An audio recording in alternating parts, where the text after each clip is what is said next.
Hello everyone, welcome back to my channel.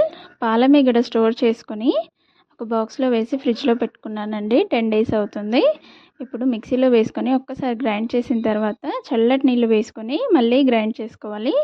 ఇలా వెన్న separate అవుతుంది పాలలోంచి. ఇలా వెన్నని సపరేట్ చేసుకొని చల్లటి నీళ్ళలో వేసుకోవాలి. నీళ్ళు మారుస్తూ 3-4 సార్లు కడుక్కోవాలండి.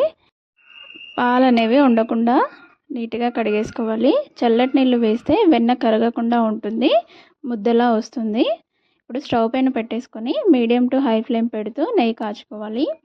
ఇలా నెయ్యి రెడీ అయిన తర్వాత స్టవ్ ఆఫ్ చేసుకోవాలి.